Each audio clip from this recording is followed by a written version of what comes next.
Acha que conhece o universo. Você leu documentários, leu sobre buracos negros, já ouviu falar do Big Bang. Mas e se eu te dissesse que tudo isso, tudo que você aprendeu na escola, tudo que a NASA te mostrou, é só a superfície? Existe um nível mais fundo, e depois outro, e depois mais um. E cada vez que você desce, as coisas ficam estranhas, perturbadoras. O tipo de coisa que te faz olhar para o céu à noite e sentir que você não deveria saber disso. E hoje, no dossiê cósmico, a gente vai descer o iceberg do universo inteiro, do que todo mundo conhece até os cantos mais sombrios que a física consegue imaginar. Nível 1, o que todos conhecem. Começamos pelo topo, o feijão com arroz do cosmos. Estrelas, são bolas gigantes de plasma em fusão nuclear constante. O Sol, aquela coisa laranja que você protege com o filtro solar, é uma delas. Tecnicamente falando, o Sol não é laranja, nem amarelo. A luz solar é branca, mas tudo bem, a gente perdoa a imprecisão. Agora junte bilhões dessas estrelas, mistura com gás, poeira e muita gravidade, e você tem uma galáxia. A maioria delas tem um buraco negro supermassivo no centro, como se o universo precisasse de um dreno gigante no meio de tudo. O Big Bang. Todo mundo conhece, o universo começou de um ponto minúsculo de matéria supercomprimida que se expandiu. Simples, né? Não. Mas vamos fingir que é por mais alguns segundos. A gravidade é o que segura tudo junto. Você está sentindo ela agora. E, detalhe curioso, você também está atraindo a Terra. Sua massa tem um campo gravitacional. Não muito, mas tem. E a velocidade da luz? 299.792.458 metros por segundo, o limite de velocidade do universo. Nada com massa consegue atingir isso, e isso cria um problema enorme, que vamos explorar daqui a pouco. Mas espera aí, antes da gente descer, você precisa entender uma coisa. Tudo que você consegue ver, estrelas, galáxias, nebulosas, toda aquela beleza nas fotos do Hubble, é um universo observável. A bolha de espaço cujos raios de luz tiveram tempo de nos alcançar nos últimos 3,8 bilhões de anos. Fora dessa bolha, existe mais universo, muito mais, potencialmente infinito, e você nunca vai ficar vivo o suficiente para poder vê-los. Nível 2, buracos negros, partículas e relatividade. Agora que começa a ficar bom. Buracos negros. A gente acha que conhece, mas a maioria das pessoas tem a imagem errada. Um buraco negro não é um aspirador de pó cósmico sugando tudo ao redor. Se o Sol virasse um buraco negro agora mesmo, a Terra continuaria na mesma órbita. O problema é que ficaria escuro e fria, mas gravitacionalmente igual. O buraco negro em si é uma singularidade, um ponto de massa infinita onde as leis da física param de funcionar. O que você vê numa foto é o horizonte de eventos, o ponto sem retorno, a borda, além de qual nem a luz consegue escapar. E se você caísse num buraco negro? Primeiro, não faça isso em casa, hein? Segundo, você seria espaguetificado, literalmente. A gravidade no seu pé seria tão mais forte do que na sua cabeça, e você seria esticado feito macarrão. O nome científico oficial é spaghettification. Sim, isso é real. Sim, cientistas escolheram esse nome, e eu respeito. Agora, relatividade geral. Einstein basicamente disse que a gravidade não é uma força, é a curvatura do espaço-tempo causada por massa e energia. Matéria pesada dobra o tecido do espaço ao redor dela, e outros objetos seguem essa curvatura. Pensa assim, coloca uma bola de boliche num lençol esticado. O lençol afunda, agora joga uma bolinha de gude perto. Ela vai orbitar a bola de boliche. Não porque existe uma força te puxando, mas porque o caminho mais reto que ela consegue seguir é curvo. Isso é a famosa gravidade. E tem mais, átomos. Tudo que existe é feito deles, mas os átomos não são indivisíveis como o nome sugere. Dentro tem prótons, nêutrons e elétrons. E dentro dos prótons e nêutrons, quarks, 6 tipos, chamados de flavors, sabores. O universo tem um senso de humor. E além dos quarks, bósons, leptons ou bóson de Higgs. Mas aqui está a parte estranha. Quanto menor você vai, mais bizarro fica. E é aí que entramos no nível seguinte. Nível 3, matéria escura, energia escura e antimatéria. Aqui é onde o universo começa a esconder as coisas. Cientistas estavam calculando como as galáxias se movem e perceberam algo perturbador. As galáxias giram rápido demais. Pela quantidade de matéria visível que tem, deveriam se desintegrar, mas não se desintegram. Alguém ou algo está segurando elas juntas. Chamamos isso de matéria escura. Ela corresponde a cerca de 85% de toda a matéria do universo. Mas não emite luz, não absorve luz, não interage com quase nada. A única coisa que atrai é a sua gravidade. A gente sabe que ela existe porque vê os efeitos dela, mas nunca a detectou diretamente. Pensa que você mora numa casa. Você sente a mobília, empurra as paredes, sente o chão sobre os pés, mas 85% da casa é feita de um material que você não consegue tocar, ver ou sentir. Só consegue deduzir que está lá pelo jeito que os outros 15% se comportam. E isso não é a parte mais estranha. Energia escura é ainda mais bizarra. Ela não é matéria, é energia embutida no próprio tecido do espaço, e ela representa 69% de toda a energia do universo observável. Sua existência explica por que o universo não só se expande, mas se expande cada vez mais rápido. Soma comigo. Matéria escura mais energia escura é igual a 95% do universo, que é composto por coisas que a gente não entende. E os 5% restantes é tudo que você, eu, a Terra, as estrelas, as galáxias, os buracos negros, é tudo isso, 5%. E tem a antimatéria. Cada partícula tem uma antipartícula correspondente, mesma massa, carga oposta. Quando a matéria encontra a antimatéria? Aniquilação total, 100% da massa convertida em energia. A reação mais eficiente que conhecemos. 1 kg de antimatéria reagindo com 1 kg de matéria liberaria energia suficiente para destruir uma cidade. O problema? O Big Bang deveria ter criado quantidades iguais de matéria e antimatéria. Elas deveriam ter se aniquilado completamente, deixando o universo vazio. Em vez disso, você está aqui. Por que sobrou mais matéria do que antimatéria? Ninguém sabe. Nível 4. A história do universo e seus possíveis fins. Vamos falar de tempo, do início ao fim.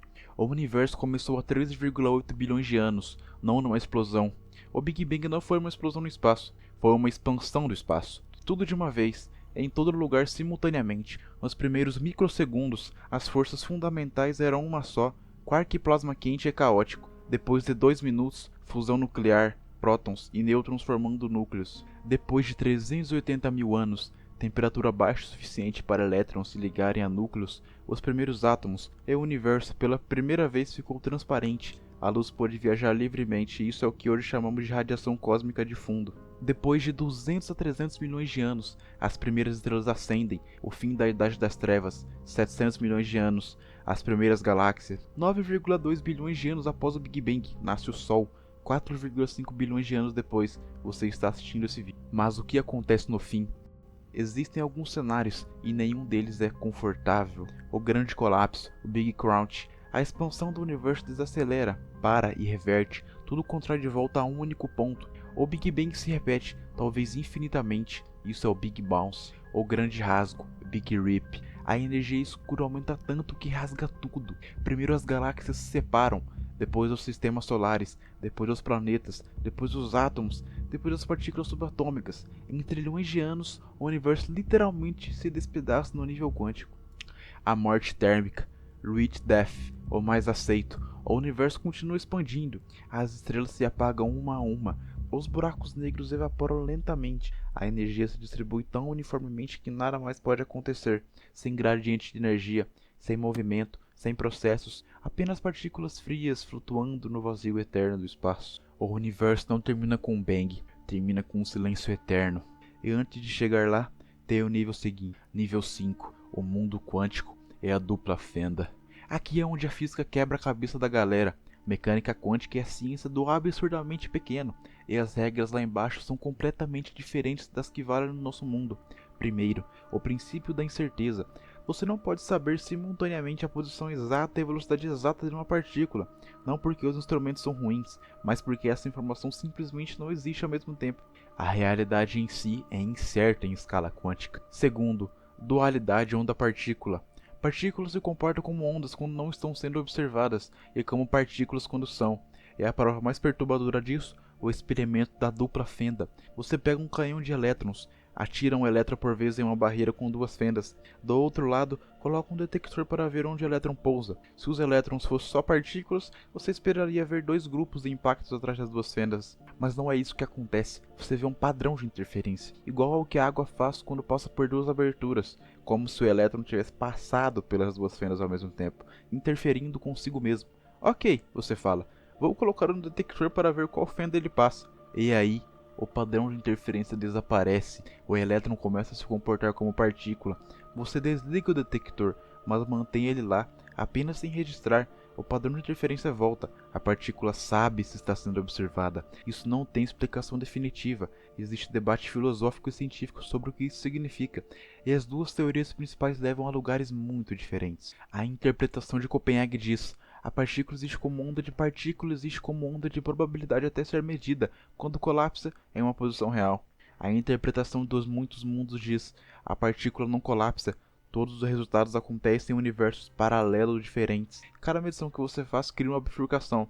Existe um universo onde o elétron foi pela fenda da esquerda e o outro foi pela direita, e ambos são igualmente reais. E se isso for verdade, tem implicações que vão muito além da física. Nível 6. Teoria das cordas e o fim silencioso. Descemos mais um nível. Aqui o chão começa a tremer. Teoria das cordas. O que é um quark, afinal? E o que está dentro de um quark? A teoria das cordas propõe que as partículas fundamentais não são pontos sem dimensão, são cordas unidimensionais vibrando, diferentes frequências de vibração igual a diferentes partículas, como as notas de um instrumento, mas o instrumento é a própria estrutura da realidade. O problema? A teoria das cordas funciona matematicamente com 10 dimensões, não 4 como percebemos, 10. Por que não vemos as outras 6? A teoria diz que estão enroladas em estruturas microscópicas, menores do que qualquer coisa que possamos medir.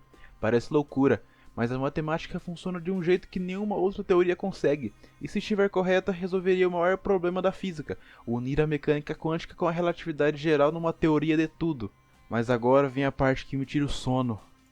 O vácuo falso. Tudo no universo tende ao estado de menor energia possível. Uma bola numa colina rola para baixo até encontrar o ponto mais baixo. Pesquisadores acreditam que pode existir um estado de energia ainda mais baixo do que o nosso universo atual, o que significa que o nosso universo pode ser como uma bola num buraco, aparentemente estável, mas não no ponto mais baixo real. Se um dia uma partícula for perturbada para esse estado mais baixo, iniciaria uma reação em cadeia. Uma bolha de novo vácuo se expandiria pelo universo na velocidade da luz. Você não veria chegar, não teria aviso, não teria escapatória. As leis da física dentro dessa bolha seriam completamente diferentes. Átomos, como os conhecemos, deixariam de existir. A vida, qualquer forma de vida seria impossível. E a parte mais perturbadora é que isso pode estar acontecendo agora mesmo, em algum lugar. Se estiver, a gente nunca vai saber até ser tarde demais. Nível 7. O fundo do iceberg. Informação, simulação e imortalidade quântica. Paradoxo da informação dos buracos negros. A mecânica quântica diz que a informação não pode ser destruída. Nunca. É uma lei fundamental. A história completa do universo está gravada no estado de cada partícula, mas buracos negros devoram a matéria e com o tempo evaporam através da radiação Hawking. Quando o buraco negro some, a informação some junto com ele? Se sim, a mecânica quântica está errada. Se não, como a informação escapa? E por quê? Stephen Hawking passou décadas tentando resolver isso. O debate ainda está aberto. Física digital. Alguns teóricos propõem que o universo pode ter sido fundamentalmente como informação, não como matéria, não energia, bits, uns e zeros. Seu universo é informação pode ter sido rodado num computador, e se puder ter sido rodado num computador, pode estar sendo rodado agora. A teoria da simulação não é só ficção científica.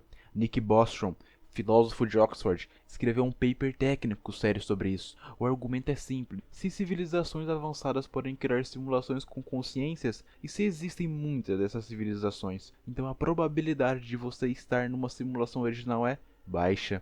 Não existe como provar que você não está numa simulação. Não existe experimento que possa responder isso, pelo menos não ainda.